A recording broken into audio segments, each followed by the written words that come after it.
I protect all of my passwords, accounts, and devices using Aura. I get instant alerts about threats, like if my email or password are found on the dark web, so I can fix the problem fast. Try Aura free for 2 weeks using my link below.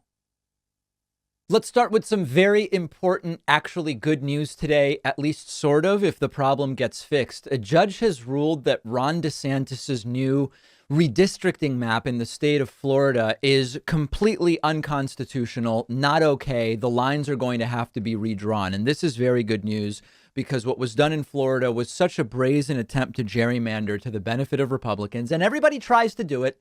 Whenever they get the opportunity, they try to do it. There's no doubt. But this was so obvious and so brazen that if this wasn't stopped by a judge, then all bets are off. So we have a very good report from Axios. Florida judge says DeSantis redistricting map unconstitutional. A Florida judge on Wednesday struck down a portion of a redistricting map drawn by Florida Governor Ron DeSantis and his staff. A Leon County Circuit Judge Lane Smith said, I am finding that the enacted map is unconstitutional under the Fair District Amendment because it diminishes African Americans' ability to elect the representatives of their choice. A formal order is expected today or tomorrow to ensure the maps aren't used in November. This is a key part, which is not only was this map found to be unconstitutional, it can't be allowed to be used in November while a new map is figured out. That's an absolutely critical element to this. DeSantis's plan dismantles the North Florida seat now held by a black Democrat. The new maps DeSantis called race neutral make it harder for North Florida voters to elect a black member of Congress in the 5th congressional district, where nearly half its residents are black. So the technique that's used here is if you have, for example, in this case, a district where you have a black Democrat and nearly half the residents are black, and you say, well, this is a seat that, as currently drawn, is likely to be won again by this elected official. What you do is you split that district up, and you put some of the black folks in one Republican district and some of the black folks in another, so that in neither district do they have a critical mass. And in this way, you can take 1 or 2 seats. And in fact, when we look at the map, the whole point of the map as drawn is to create a whole bunch of easy Republican districts while making it very difficult for Democrats to win. And of course, if you're looking at this map, you will see that in southeastern Florida, the Miami, et cetera area, you have a number of blue districts. But these are maps that make it very difficult for Democrats to win anywhere else. And part of the way that this is done is by using general demographic trends. Black folks tend to vote more for Democrats than Republicans in Florida, and you can use that to your advantage. A Democratic-aligned redistricting group joined voting rights and civil rights organizations to file suit against this map the same day it was signed into law late last month. And fortunately, because this doesn't always happen, it was adjudicated or evaluated relatively quickly by the judge. So listen, nobody's surprised, right? I mean, this is not only the expected outcome of Ron DeSantis deciding he was going to redistrict and draw the maps himself. This is a feature, not a bug, of what they do here. And the most important things here are, number one, that the judge ruled on this quickly. But number two, that the judge is expected today or tomorrow, maybe by the time you see this clip, it will already have been done, not allow these maps to be used in November. And one of the other aspects of this is there is a sort of, I don't want to necessarily call it virtue signaling, but it's a sort of virtue signaling where many things that Ron DeSantis has done have not been designed to stand up to legal scrutiny. In fact, they were probably done knowing they wouldn't stand up to legal scrutiny. The point here is to attempt a whole bunch of stuff to then be able to use it either in his reelection campaign, which is getting going now. DeSantis is up for reelection in November as governor of Florida, or it's theorized, and the polling suggests that he may have a shot. It's theorized that Ron DeSantis may try to run for president, starting with Republican nominee in 2024. And so opening Florida early to large sporting events when everything else was shut down as we were trying to figure out in 2020, what is COVID? How does it work? How contagious is it? All of these things. He can use that. The Don't Say Gay bill. The event to commemorate the victims of communism, I think it was called, which we talked about earlier this week. Obviously unconstitutional congressional maps. A lot of this stuff isn't designed to stand up to legal scrutiny because it's not going to, but it is designed to allow Ron DeSantis to take credit for it at some point later. And I would be shocked if he didn't do it, either for his gubernatorial reelection campaign or if he does decide to run for president in 2024. Now, just as an update, we've been very, very closely following what are the betting odds when it comes to the 2024 Republican nominee. And I actually am trying to find it. I don't have it in front of me. Where was this? Here it is. Ron DeSantis continues to close in on Donald Trump. And if we look now at last check, Ron DeSantis was roughly at 31 cents. Now it's 32 cents. So the whole point here is you now have to wager 32 cents to win $1 on Ron DeSantis being the nominee, meaning that the higher that number goes, the more likely it is that DeSantis will be the nominee. This is the closest it has been between Trump and DeSantis for as long as we've been tracking these numbers. And at one point, DeSantis was down at like 11 or 12 and now up to 32. He has almost caught up to Donald Trump in terms of the betting odds. We could also look at actual polling. It's just not super accurate this far out necessarily. And sometimes looking at betting odds gives you a little more information. So that's the latest with DeSantis, and we're going to continue to follow it. I have told you now so many times, when Republicans are obsessed with saying the left is doing X, we should at least explore whether what they mean is we Republicans are doing that very thing. New headline. Republicans fired after possible ballot harvesting operation in Pennsylvania. Uh-oh. Wait a second. Is this the voter fraud they've been warning us about? Check this out. This is a report from Penn Live and the Philadelphia Inquirer. The fallout from the discovery of a potential Republican ballot harvesting operation in South Philly continued Tuesday as two state party staffers lost their jobs.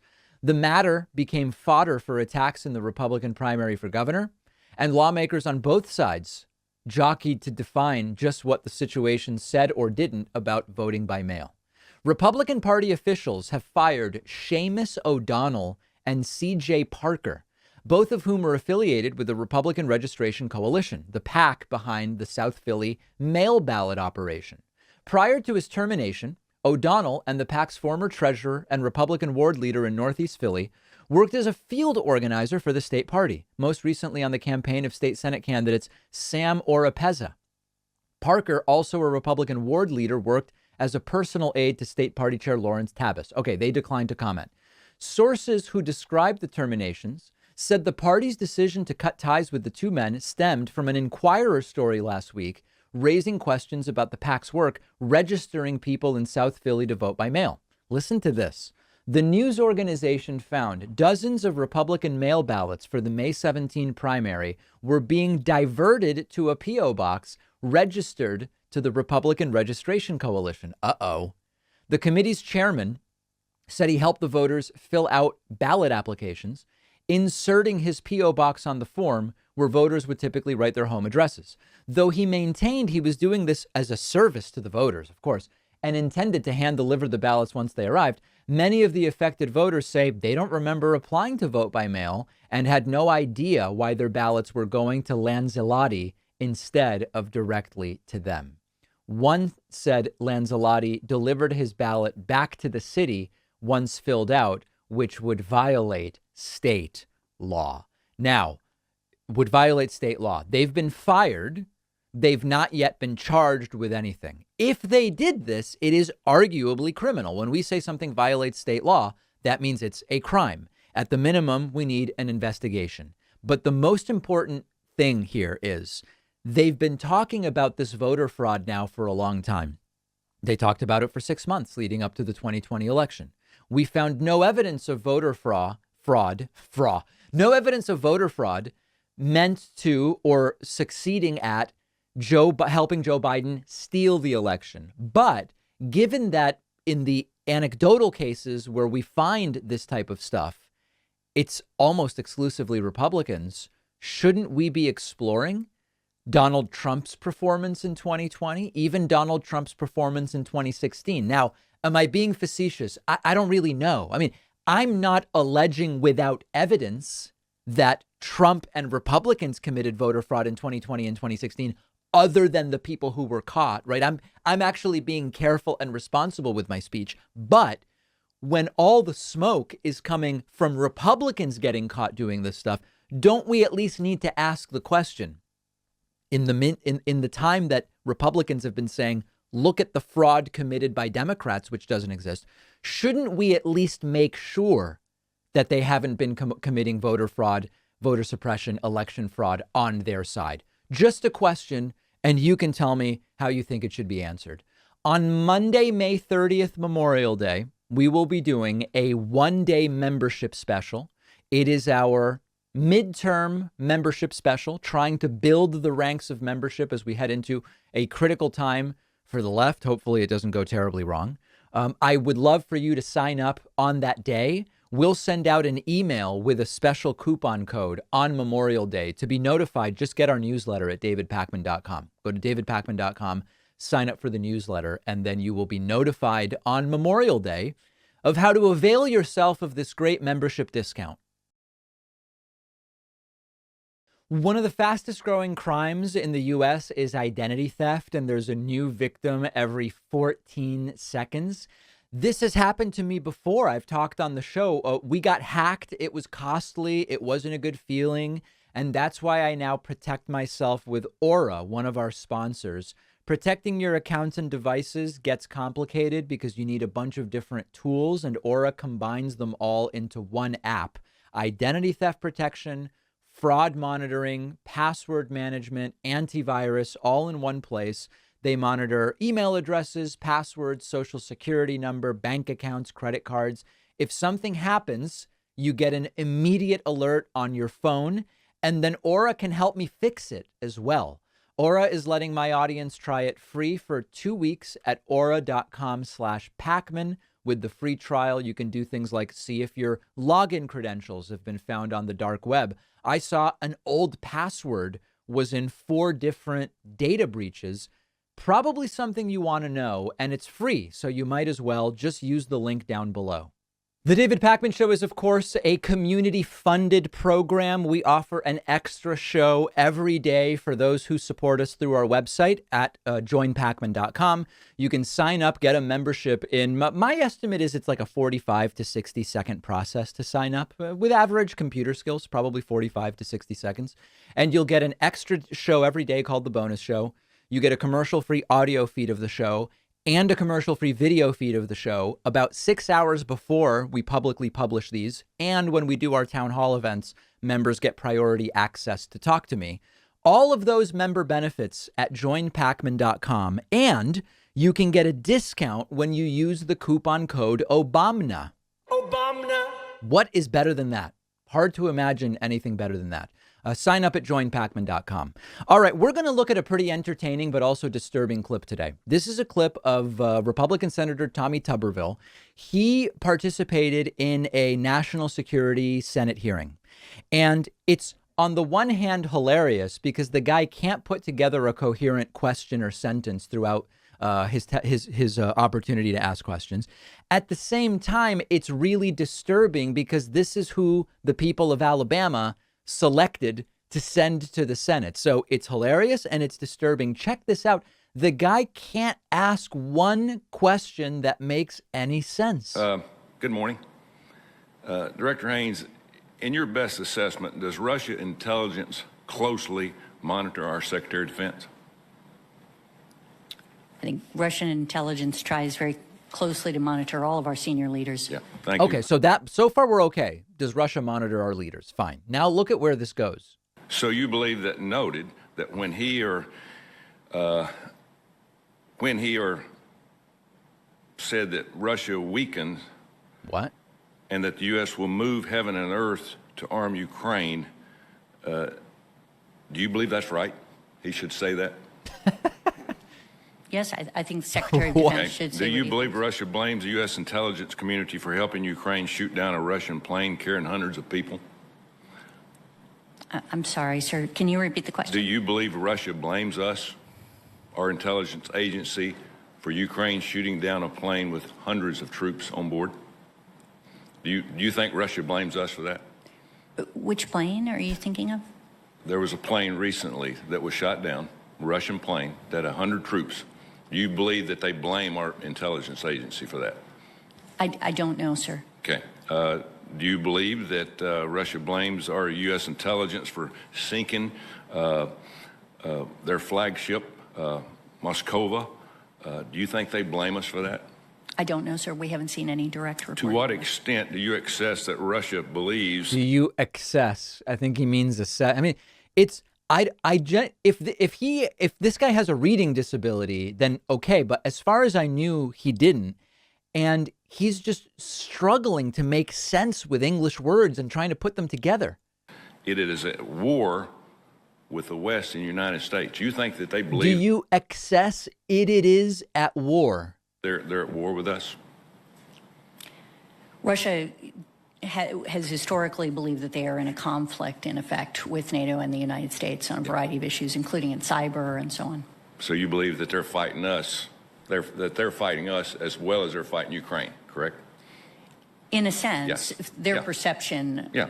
Yeah. Because we're arming them and we're talking. Okay.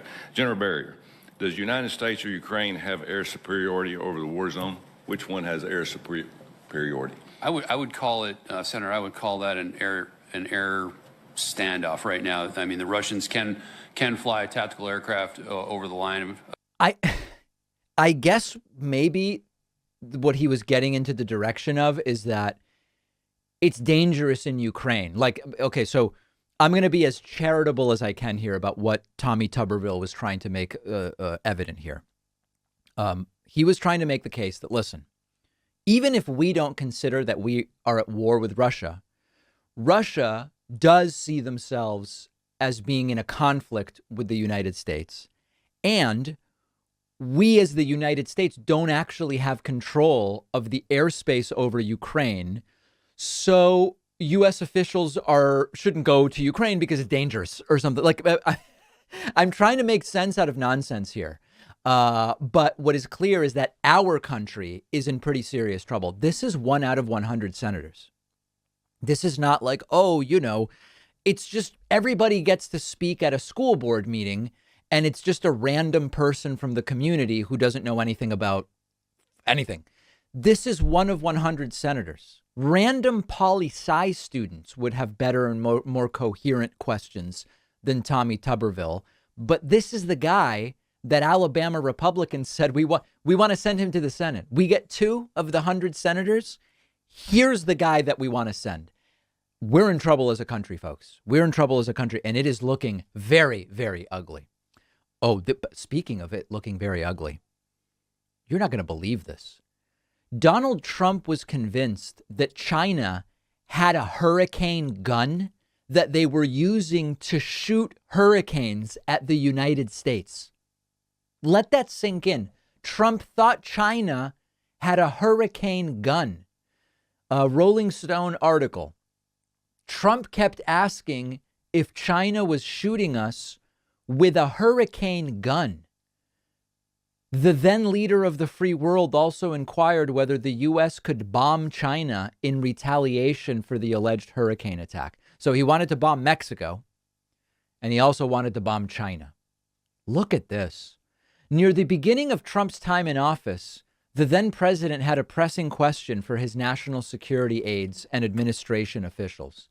Does China have the secret technology, a weapon even, to create large man-made hurricanes and launch them at the United States? And if so, would this be an act of war by a foreign power? And if so, could the U.S. retaliate militarily?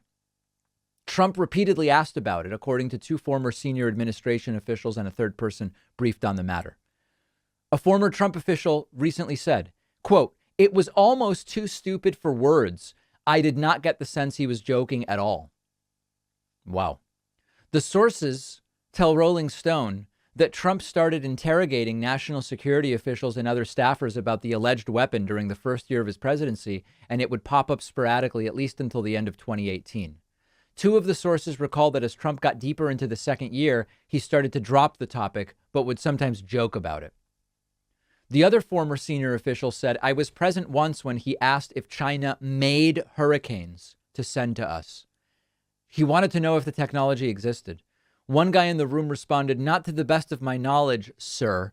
I kept it together until I got back to my office. I did not know where the then president would have heard about it.' He was asking about it around the time, maybe a little before, he asked people about nuking hurricanes." Now, I have to tell you, if you believe China has a hurricane gun, it's more logical that you would ask, can we nuke a hurricane? Like if once you know how sometimes things don't make any sense, but they have like an internal logic. So like, I'll give you an example. This is a real example. And you might say, David, this is nothing like it, but okay.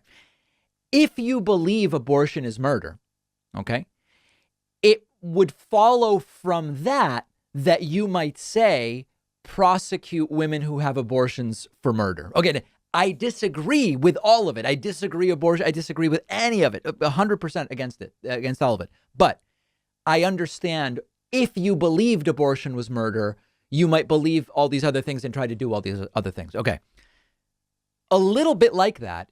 If you believed China had a hurricane gun where they could shoot hurricanes at the country, it wouldn't be as crazy to be like, could we nuke a hurricane? I don't know. Is that almost too charitable to Trump? I'm not really sure. But this is, does the flu vaccine work for COVID was one of the things Trump asked early in the pandemic. What about injecting bleach? You might remember Marjorie Taylor Greene's Jewish space lasers. You might remember when Congressman Louis Gohmert asked the National Park Service if they could maybe alter the orbit of the moon in order to ease climate change. Okay. This is up there with that. Does China have a hurricane gun? And the theme here, there's really 2 themes. One theme is Trump constantly confused and ignorant about just about everything. That's one theme.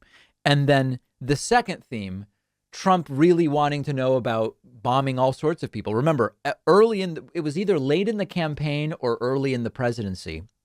Trump had to be told why we can't really have nuking Europe on the table. Like there's all these geopolitical reasons why we can't nuke Europe. It's just not something that you can do.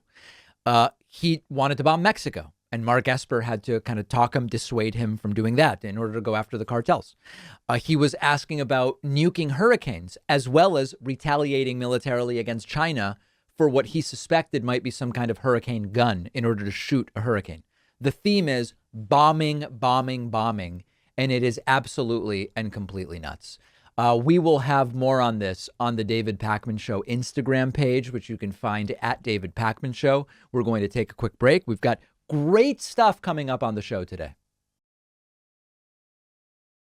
Don't forget that the best way to support the David Pakman Show is by becoming a member, which gives you access to the daily bonus show, the regular show with no commercials.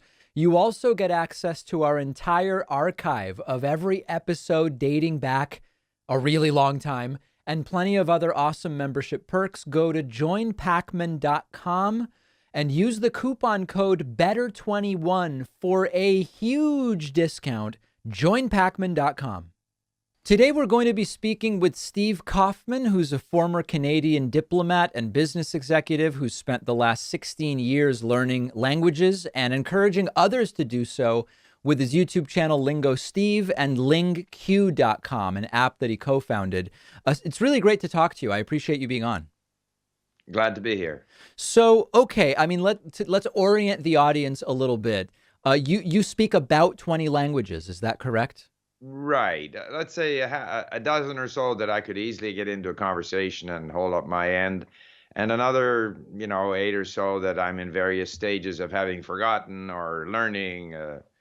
but I've put a lot of effort into. So there are all of these kind of conventional wisdoms about language learning, including after a certain age, the ability to learn a language in a way that would be close to native becomes dramatically diminished. Oftentimes people talk about age 10, 11, or 12 or something like that. Another idea about the best way to learn languages, whether it's by immersion or with certain types of programs or whatever the case may be. What can we definitively say about language learning abilities in humans? Well, I'm not an expert on that, but I think the goal of learning to speak like a native, in other words, to be indistinguishable from a native, is very difficult past the age of, say, 10, 11.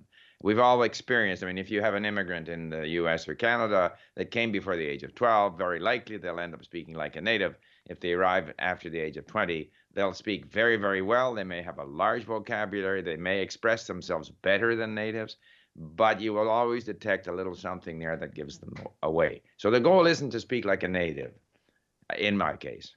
Sure, yeah. And in fact, many people don't know that I am not a native English speaker. I actually learned English. I mean, I kind of am. I learned English at age 6 when I moved to the United States from Argentina. Right. Can you talk a little bit about in terms of the techniques you've found effective for learning new languages? What are they? Right. So the language has to come from outside. So you can't begin speaking. You have to listen a lot. We listen as children. I came from Sweden at the age of 5. You hear other people speaking, you pick up on it. Eventually you start imitating it. You start speaking with mistakes, and eventually you make fewer mistakes. So to me, input is the key. Lots of listening and reading. And at some point, the brain has gotten used to the language now and wants to output, wants to say things. And we'll say them wrong, but eventually we'll start saying them right. And it's not because other people correct them. We start to hear it better and better. We become aware of our own shortcomings or gaps, and we self-correct. Sure, you can correct. It has some input. So to that extent, traditional language instruction, which focuses on getting you to speak early and speak correctly early, has it backwards. You have to begin by exposing yourself to a lot of the language in situations that are meaningful to you, and gradually you will get better and you'll speak more. And as you speak more, you'll speak better. But, it's not that instruction is bad or grammar instruction, but it's not necessary. There are I don't want to call them gimmicks, but there are lots of programs that are predicated on the idea of if you can first learn to hear and learn and practice saying sort of like 20 relatively common words and phrases, and then expand that to like 100. And that will kind of really place you not only in terms of vocabulary in some of the most commonly used words, but the syntax of the grammar of a language. That's one of the best ways to start, by taking those specific phrases and words and looking at that first in whatever language you're trying to learn. Does that sound like a reasonable technique to you? Not at all. But I saw where, I can't remember his name, but he had the 4 hours work week or something. And he was saying once you deconstruct the language, you understand how it works.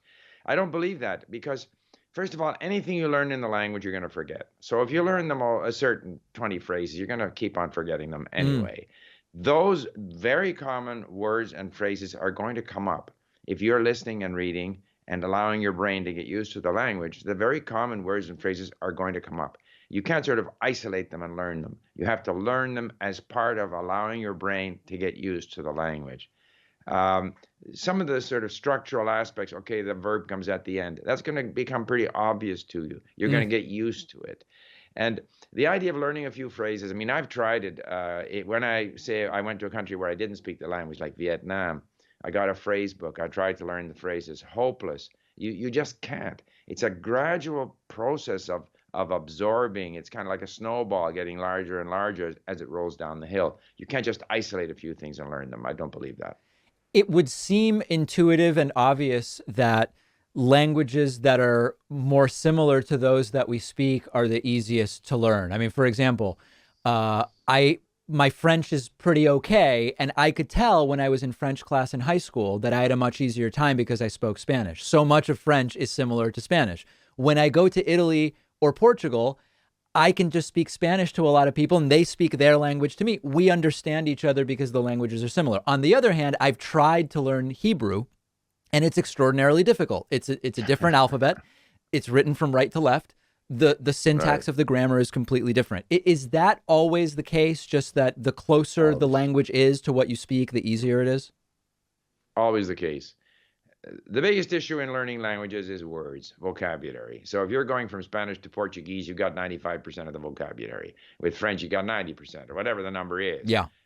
English to Spanish, you got 50% of the vocabulary because of the common Latin origin of so much vocabulary. So common vocabulary is the biggest. Because language learning is about learning words. If we have a lot of words, the brain starts to figure out how the language works. But it's the words that we need to have. The other thing is writing system. Obviously, if it's written in the Latin alphabet, I mean, I've learned, Chinese, Japanese, Arabic, Persian now, Hebrew. I tried. Korean, where the writing system is different. It's a lot more difficult because everything is habit, and we're so used to reading in our own alphabet. And even if we understand how the symbols work in Hebrew, until our brain really gets used to reading in that language, it takes you got to read millions of words. So yes, similarity of vocabulary, and obviously the same writing system. We're going to make it a lot easier. Are there objectively more difficult languages to learn, regardless from what language you're coming from? In other words, I think like one question would be, if you speak English, what are the easiest languages to learn? That's one question. But another question would be, are there just objectively more difficult languages? Well, I'll give you a good example. For an English speaker, as I am, I find Slavic languages complicated in their grammar. But if you are a speaker if you're a Polish speaker and you want to learn, Ukrainian, it's not difficult because you're already used to that. So the issue is, how different are the patterns and the words of that language compared to languages you already know? To me, that's to try to say, okay, I mean, right now I'm learning Persian and Arabic. Arabic is more, and so they're both foreign to me. Arabic is more complicated. Arabic is more difficult. It's objectively more difficult than Persian. But it might be because Persian is an Indo-European language, which Arabic is not. They both use the same writing system.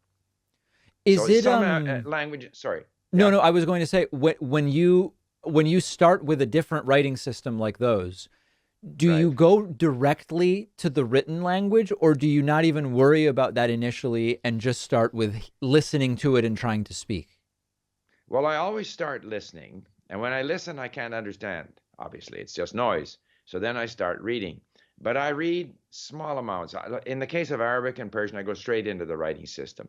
With Chinese, where the writing system is not phonetic, then I did spend sort of 1 month listening and reading in a phonetic, pinyin, or the sort of romanization of the Chinese, so that when I went to start learning the characters, at least I had some sense of the language and the words. But that's the only case where I've done that. Otherwise, I go straight in. If it's a phonetic script, Korean, Japanese to some extent, and certainly Arabic and Persian, I know up front that it's going to take me a long time to get used to it. So I look at very short, like on Link, we have the ability to look at sentence by sentence. So I'll listen to the sentence, I look at it, I read it, I don't remember what that symbol is, I look up the symbol, I read it again. Everything about language learning is, what seems initially impossible, you'll never get there, you'll never understand. If you just keep on putting in the time, you eventually get there. So, Persian and Arabic, at first it's just noise and a bunch of squigglies. But if you just stay with it, the brain, you got to trust your brain. You got to trust your brain. Your brain will get used to it. I don't know how much you know about how language is taught in the United States in general, in middle school and high school. But one of the things I've observed is that many of the people who take a few years of a second language in the United States don't really come out speaking very much at all. And some of the things I observed in my high school, for example, with the Spanish teachers was many of them were not only non-native speakers, they weren't even really fluent. They spoke with very poor accents, and grammatically it was like 90% of the way there. So that seems to me like a recipe for disaster. If the person teaching doesn't speak that well, it's going to be hard to learn. But can you comment a little bit about how language is taught to middle and high schoolers, and whether it's being done the right way or not? Well, an even a worse example is the English school system in Canada, where kids have French for, let's say, 10 years and can't speak. And the thing is that, first of all, motivation and the attitude of the learner is so important. So the most important thing for the teacher is to be able to motivate the learner. We don't need the teacher to become the model of the language, particularly today. There's so much stuff out there.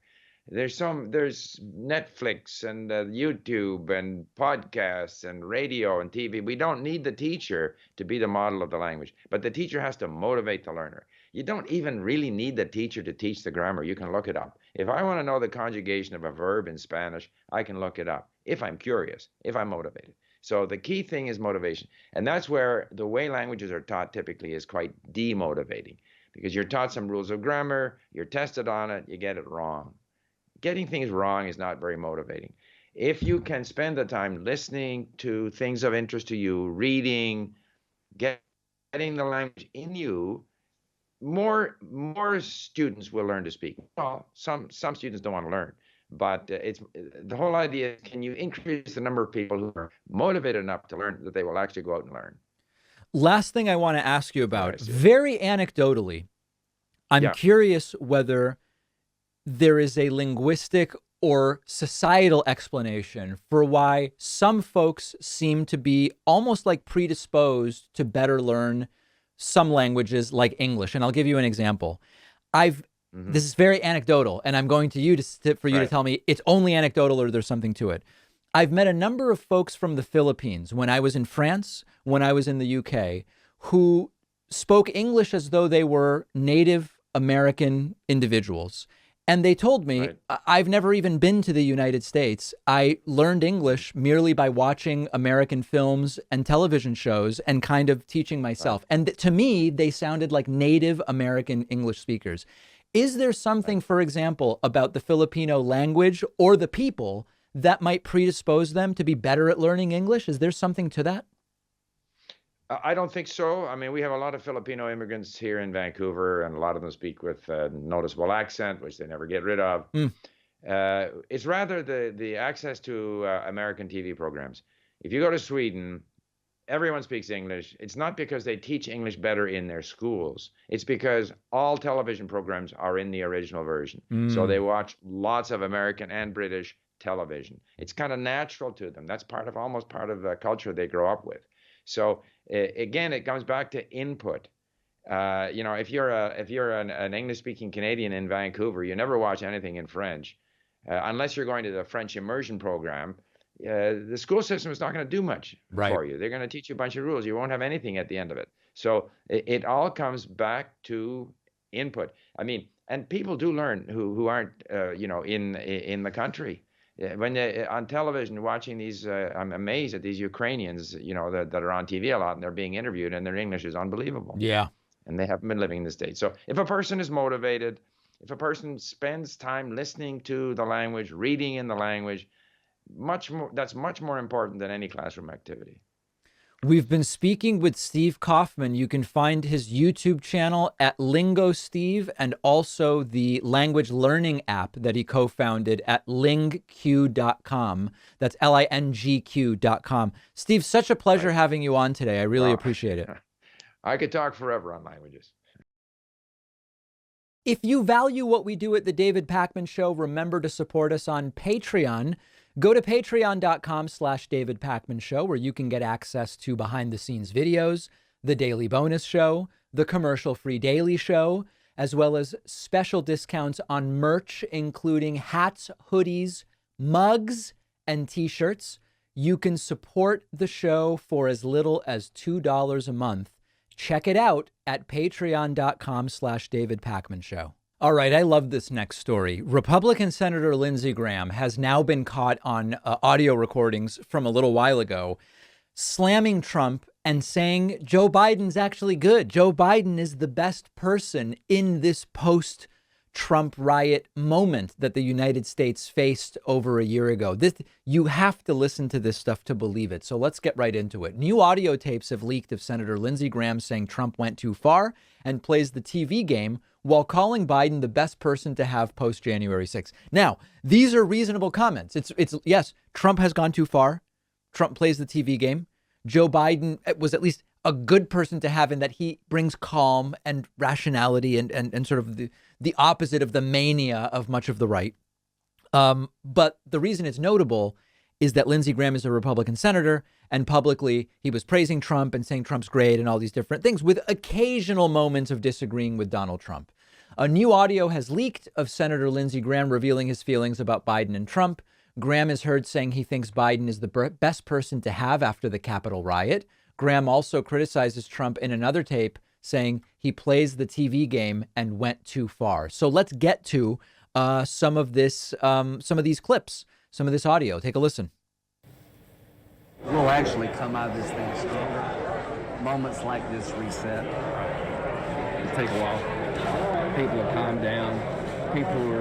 I don't want to be associated with that. So this is from the book This Will Not Pass by Jonathan Martin and Alex Burns. This is where a lot of these leaked recordings of Kevin McCarthy criticizing Trump and others have come from. And the picture that we're increasingly having painted for us is of prominent Republicans who publicly were 98 or 99 or 100% behind Trump, but privately knew how bad he was and were actually saying so sometimes. Let's continue. This is a group within a group. And what this does, there'll be a rallying effect for a while where the country says we're better than this. Now, what's fascinating about that, before we get to now he's going to praise Joe Biden, Lindsey Graham and Kevin McCarthy and others, they thought, they were expecting in the immediate aftermath of the Trump riots, they were expecting that everybody, including the Republican Trump base, would say, this is too far. This was wrong. This was Trumpist. Trump incited it. Everybody sees what happened and they would denounce it. But then internal polling started to say otherwise. Internal polling started to say, actually, Republicans have fallen for Biden stole the election. Some of them fell for it was Antifa / Black Lives Matter / the FBI who did the riots. They fell for it. And then we very quickly realized that the private expectations of people like Lindsey Graham and Kevin McCarthy, that the country is not going to stand for this. We can step away from Trump because everybody's going to. They were wrong. And then they had to backtrack. Here is Lindsey Graham talking about Biden being a good person to actually have at this point in time. I'm trying to get the shot right for everybody here so we can see this. Okay, here we go. Right? Yeah, totally. He'll be maybe the best person to have, right? I mean, how bad can you get it with Joe Biden? Graham says Joe Biden is maybe the best person to have in the aftermath of the Trump riots. Wow. Wow. So if you compare January 6th Lindsey Graham to the Lindsey Graham of today, how stark are the differences? Because we should point out that Lindsey Graham publicly said that he had, he hated the way it ended with him and Trump, but he'd had enough. Yeah, you can almost hear in his voice, Anderson, Senator Graham trying to sort of play out what the impact of this attack, which, as we talked, was still sort of ongoing as we spoke. So there is Lindsey Graham saying Trump's a pretty good person for this. Let me see if we can get, there was one more clip I was hoping to play. I guess I don't have it. Okay, which is fine. But I believe we have the I have a transcript of the second tape. In a second tape, Graham criticizes Trump's rhetoric prior to the riot. He was accused of inciting. Quote, he plays the TV game and he went too far here. That rally didn't help.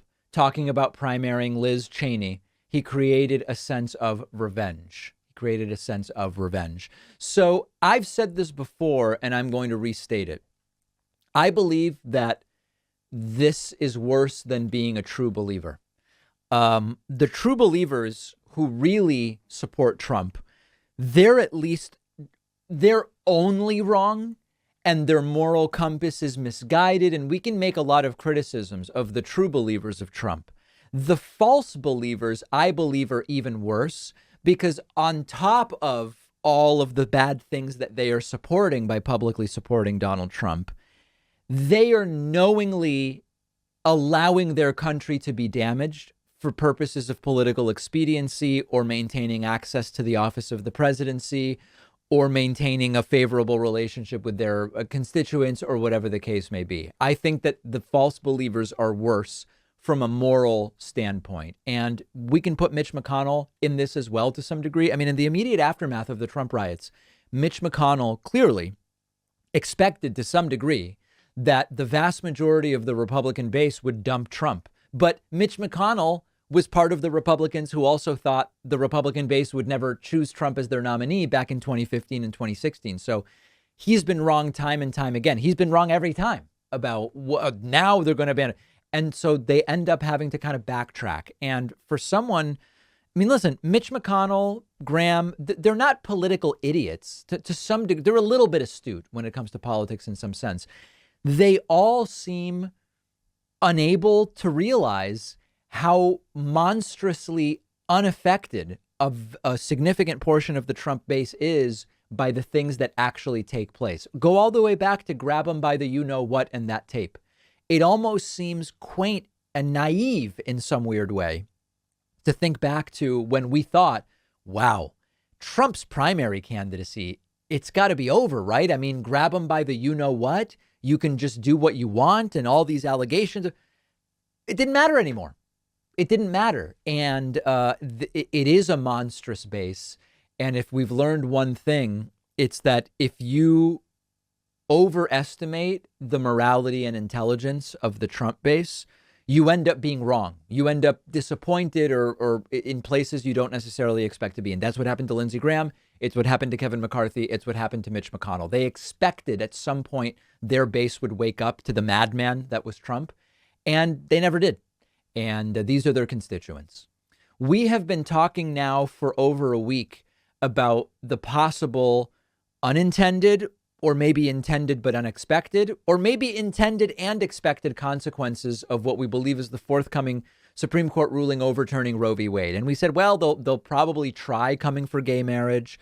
They'll probably try coming for co-payment-free contraceptives. They're going to try these things. And we've since heard from the Texas governor of the Republican governor of Texas, Greg Abbott, that they want to come for the Supreme Court decision that says the children of undocumented immigrants have to be allowed to go to public school. They want to end that. And we've heard all these different things. I have a very, very dangerous example of this for you today. Anti-choice activist Abby Johnson appeared with radical right conspiracy theorist Stu Peters and previewed the idea of executions of abortion providers, right? If you believe in the death penalty and you believe abortion is murder and you believe that it is the abortion provider that is committing the murder, then it would almost logically follow that you would say, well, we've got to put the abortion providers to death. Now, as a reminder, Stu Peters, the guy on the left of your screen, if you're watching today, he is the same guy who once had either the flu or COVID, and he claimed that he was targeted by a bioweapon because he's against vaccines. Instead of just being like, well, actually, the simplest thing is I got the thing I'm not vaccinated against. that actually makes a lot more sense. Okay, so it's Stu Peters interviewing Abby Johnson. When they say this stuff, we should be listening to them. Okay, so abortion is illegal in my state. And that's great when Roe is overturned. But what does that actually mean? It means that it's murder. It's murder. And we need a governor. If it's murder, then it needs to be treated like murder. That's right. And we need a governor with the balls to stand up and say that. I will bulldoze every single Planned Parenthood facility in my state. I will bulldoze any facility that facilitates this murder of unborn babies. Okay, now, this is not merely something that they say. There have been dozens or hundreds of acts of vandalism, violence, and terror at family planning clinics across the country. And abortion doctors have also been murdered. Okay, so these are not idle threats. And listen to the words that they're using. Preborn, real living people.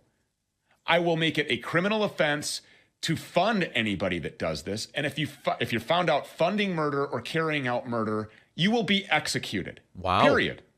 That's what needs to happen.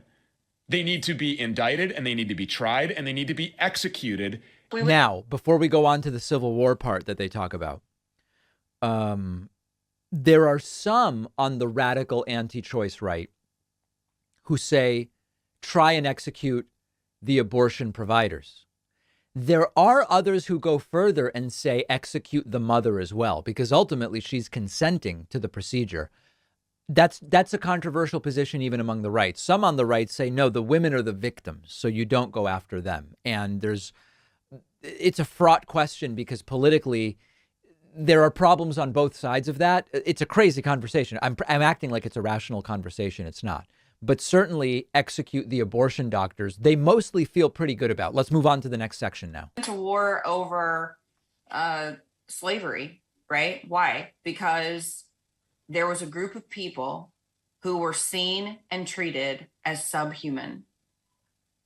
And right now in our country, there is a group of people who are seen and treated as subhuman. Now understand, she's talking about fetuses as a group of people.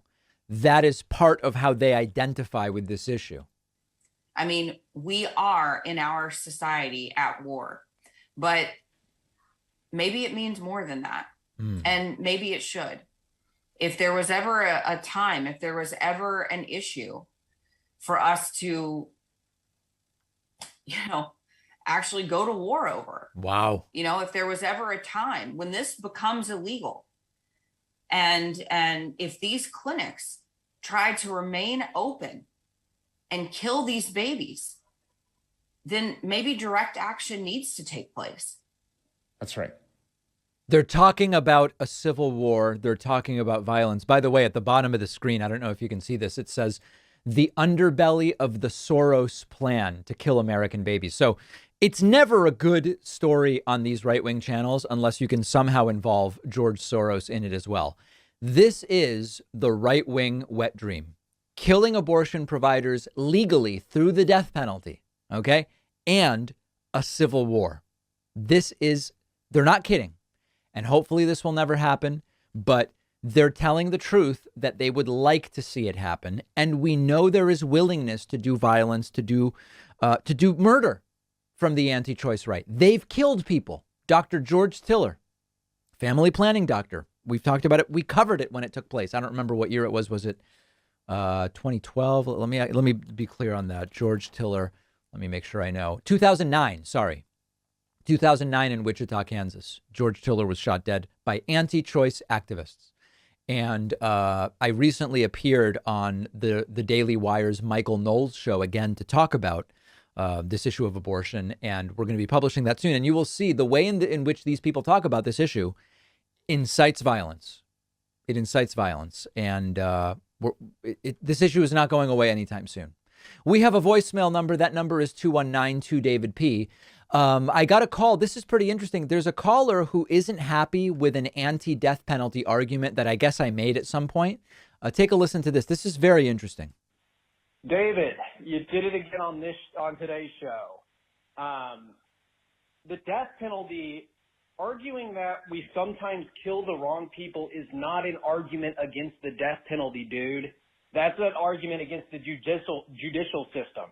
That is not a argument against the death penalty, just like I've heard you say it actually costs more to administer the death penalty than it does to keep somebody alive. Okay, that's an argument against like government bureaucracy. That is not an argument against the death penalty. Please state a good argument against the death penalty, a moral one. Okay, so the claim that the caller is making is that me being against the death penalty in part because we execute innocent people isn't a good argument against the morality of the death penalty. It's an argument just against government being unable to decide for sure, to know for sure whether someone is actually guilty. I actually disagree with this caller. I think all of these are valid arguments against the death penalty. Some want to restrict arguments against the death penalty only to why it's wrong to have it, assuming we could execute it perfectly. But the reality is we live in the real world. And so we have to be able to consider these other arguments. So the main argument for me being against the death penalty is that I believe it is wrong for the government to put people to death. I believe it is wrong for the government or the state to say, well, you killed someone, so now we kill you. I think it's beneath us. I think it's retrograde. I think it's antiquated. I think it's cruel and unusual. So that's the main reason I'm against the death penalty. It shouldn't be the business of the government to be putting people to death. In addition to that, we also have to consider the justice system isn't perfect, and we never know in all cases. I can't imagine we would ever be at 100%. Only guilty people get convicted. And so that's another reason, because it is irreversible. The death penalty is irreversible, and we want to maintain, because any justice system sometimes makes mistakes. I would rather be able to release someone from a life sentence if they didn't really do it than kill them. In addition, there's the fiscal conservatism argument, where it costs more to put someone on death row and ultimately carry out the execution. So if you care about that, that's also an argument. So all of these things are valid arguments. By itself, I agree, saying the death penalty should be abolished because sometimes we kill innocent people. I'm with you. By itself, that's not a strong enough argument.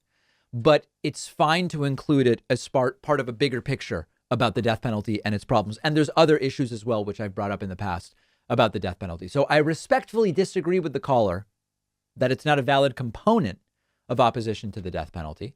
But by itself, it is not nearly strong enough. Let me know your thoughts. We have a great bonus show for you today. The bill to codify abortion protections has failed in the Senate. The baby formula shortage is making many parents very anxious. And we will talk about Thailand's new plan. Remember, Trump calls it Thailand. I call it Thailand. To give away 1 million free cannabis plants to households. What are they up to and why? All of those stories and more on today's bonus show. Oh, the bonus show where you want to make money. Everybody else that makes money to fund themselves is bad. I'll see you then.